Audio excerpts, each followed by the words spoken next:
পড়তে পড়তে পড়ার মাঝখানে এরকম একটা মিষ্টি ব্রেক পেলে না সবার মনটা খুব ভালো হয়ে যায়। আর সেই সময়টা এরাও খুব এনজয় করছে। হ্যালো বন্ধুরা, কেমন আছো তোমরা সবাই? ডিলিশিয়াসে তোমাদের সবাইকে স্বাগত। আমি শর্মিষ্ঠা। কর্তামশাই বাজার থেকে একটা আনারস এনে দিয়েছিল, তো সেটা বাড়িতে থেকে থেকে বেশ হলুদ কালারের হয়ে গিয়েছিল। তো আমরা তো সিম্পল আনারসের চাটনি সবাই কম বেশি বাড়িতে করেই থাকি প্রায়। তাই ভাবলাম আজকে আনারস দিয়ে যদি একটা অন্য কোনো রেসিপি ট্রাই করা যায়, তো সেই রেসিপিটাই তোমাদের সাথে আমি শেয়ার করলাম। তো তার জন্য আমি কিছু আনারস কেটে নিয়েছিলাম ছোট ছোট পিস করে, আর তার মধ্যে পরিমাণ মতন চিনি আর 1.5 চামচ কর্নস্টার্চ পাউডার দিয়ে দিয়েছিলাম। খুব ভালোভাবে এটা ব্লেন্ড করে নিয়েছি। এবারে সেটাকে আমি প্যানে দিয়ে দিলাম।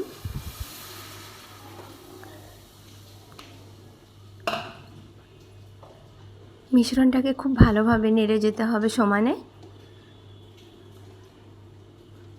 যাতে একটুও নিচে না লেগে যায়। তার জন্য মাঝে মাঝে গ্যাস কমিয়েও রাখতে হবে বা গ্যাস বাড়িয়েও রাখতে হবে। সেটা একটু নিজেকে ঠিক করে মেজারমেন্ট করে নিতে হবে। বেশিক্ষণ গ্যাস বাড়িয়ে রাখলে না ওটা পুড়ে যাবে তলাটা, সেই জন্য মাঝে মাঝে গ্যাস কমিয়েও করতে হবে। আস্তে আস্তে আমাদের মিশ্রণটার ঘনত্ব হয়ে আসছে। ঠিক এই প্রসেসেই এটাকে সমানে নাড়িয়ে যেতে হবে।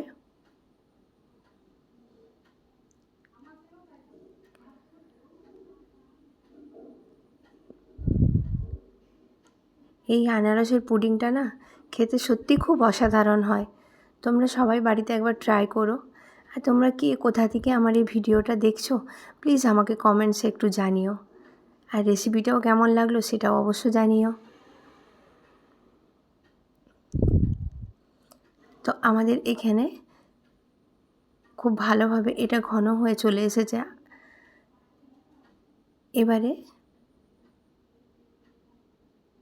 এবারে কিছুক্ষণ পর না আমি এটা গ্যাসটাকে বন্ধ করে দেবো,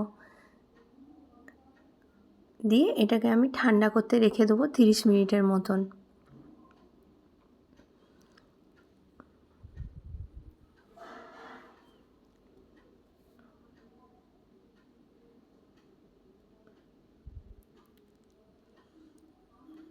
ব্যাস, গ্যাসটা বন্ধ করে দিয়েছি। এই দেখো ঠান্ডা হয়ে যাওয়ার পরে না জেলিটা ঠিক এই রকমভাবেই গাঢ় হয়ে যাবে। এবারে আমি একটা বাটিতে একটু হুইপ ক্রিম নিয়ে নিয়েছি, আর সেটাকে ব্লেন্ডারের দ্বারা খুব ভালোভাবে ফুলিয়ে নিতে হবে।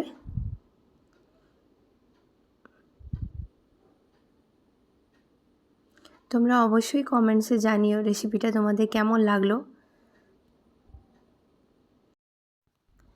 তোমাদের প্রত্যেকটা কমেন্ট না আমাকে খুব মোটিভেট করে। দেখো আমাদের এখানে হুইপ ক্রিমটা ভালোভাবে সেট হয়ে গেছে। এবার ব্লেন্ডারটাকে বন্ধ করে দিলাম। আমাদের ক্রিম এখানে রেডি। এবারে আমি এখানে ছোট ছোট দুটো কাঁচের বাটি নিয়ে নিয়েছি। তো তোমরা চাইলে এখানে কাঁচের বড় বোলও নিতে পারো। বোলটা যাতে গোল না হয়, চৌকো হয়, সেটা হলে আরও ভালো হয়। তো আমি এখানে দুটো কাঁচের বাটি নিয়ে নিয়েছি। আর তার মধ্যে না আমি এখানে ক্রিম কেকের যে বিস্কিটটা আছে সেইটা দুধের মধ্যে ডুবিয়ে আমি এখানে কাঁচের বাটির প্রথম লেয়ার তৈরি করেছি। এখানে দুরকম বিস্কুট ইউজ করা যায়। একটা মেরি বিস্কুটও করতে পারো, আর ক্রিম কেক আর বিস্কুটও করতে পারো। এবারে তার উপরে যে 10 টাকার বাজারে পাইনঅ্যাপেল কেক পাওয়া যায় না, সেই কেকটাই আমি নিয়ে এখানে ইউজ করেছি। সেই কেকটাকে ভালো করে গুঁড়ো করে নিয়ে চামচ দিয়ে খুব ভালো করে সেট করে নিয়েছি। এবারে কেকটা ভালো করে সেট হয়ে যাবার পরে আমি এখানে পাইনঅ্যাপেল জেলিটা দিয়ে দেব।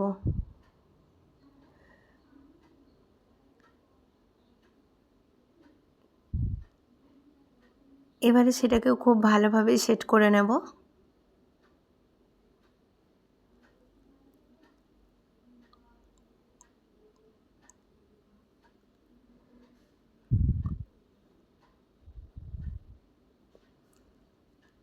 এবারে পাইনঅ্যাপেল জেলির ওপরে আমি হুইপ ক্রিমটা দিয়ে দেব।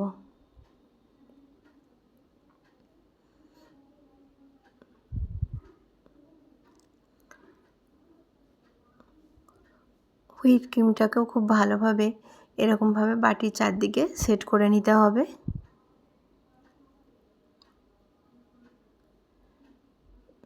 হুইপ ক্রিমটা যেন ঠান্ডাই থাকে বেশ ভালো, তাহলে না গলে যাবে না, খুব ভালোভাবে এটা সেট হয়ে যাবে। সেম প্রসেস আমি আরেকটা বাটিতে তোমাদেরকে দেখালাম। দেখো বিস্কুটটাকে আমি দুধে ভিজিয়ে ঠিক এরকমভাবে রেখে দেবো, আর ওপরে পাইনাপেলের কেকটাকে ভালো করে গুঁড়ো করে ভালো করে স্প্রেড করে দেব।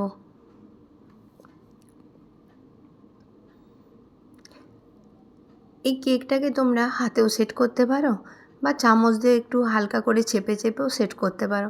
মোটামুটি এটা একটু ভালোভাবে সেট করে দিলে খুব ভালো হয়। তা আমি এখানে চামচ দিয়েই সেট করেছি। এরকম হালকা হালকা চেপে করতে হবে, নাহলে তলায় যে বিস্কিটটা আছে না ওটা আবার ভেঙে যাবে। তো এর ওপরেও আমি আবার পাইনাপেলের যে জেলিটা আছে সেইটা দিয়ে দিলাম।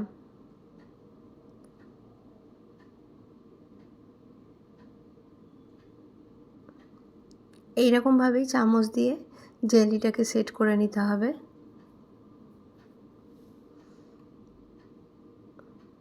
জেলিটা খুব বেশি দেওয়া যাবে না, জেলিটা ভালোভাবে স্প্রেড করে দিলেই ওই মেজারমেন্টেই দিতে হবে যতটা স্প্রেড হবে।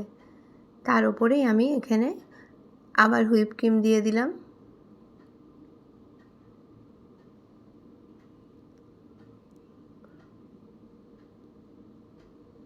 ব্যাস হুইপ ক্রিমটাকেও ঠিক ভালোভাবে এইরকম প্রসেসেই সেট করে নেব। এরপরে বাকি যে আনারসটা ছিল এক্সট্রাটা, সেই আনারসটাকে আমি ছোট ছোট টুকরো করে রেখেছিলাম ওপরে গার্নিশের জন্য। দেখো ঠিক এই রকমভাবে আমি সাজিয়ে নেব। এখানে আর একটা জিনিসও দিলে দেওয়া যায়, তো আমার কাছে ছিল না বলে আমি শুধু আনারস দিয়ে করেছি। এখানে তোমরা ইচ্ছা করলে একটু চেরিও দিতে পারো।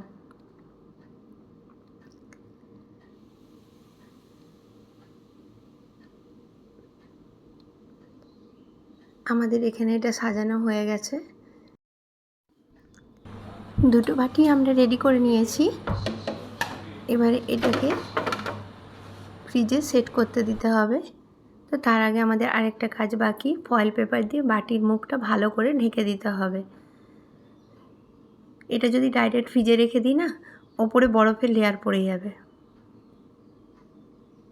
এটা ফ্রিজে 6-7 ঘন্টা সেট করতে রেখে দিতে হবে। তবে আমি সারা রাত রেখেছিলাম।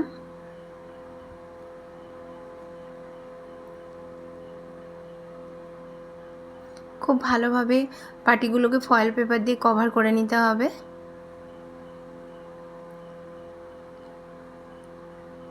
আমি পরের দিন বাটিগুলো বের করে নিয়েছি।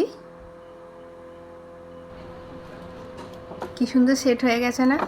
তৈরি আমাদের আনারসের পুডিং। তোমাদের কেমন লাগলো অবশ্যই বাড়িতে একবার ট্রাই করো। ভালো থেকো। আজ এই পর্যন্তই। Thank you.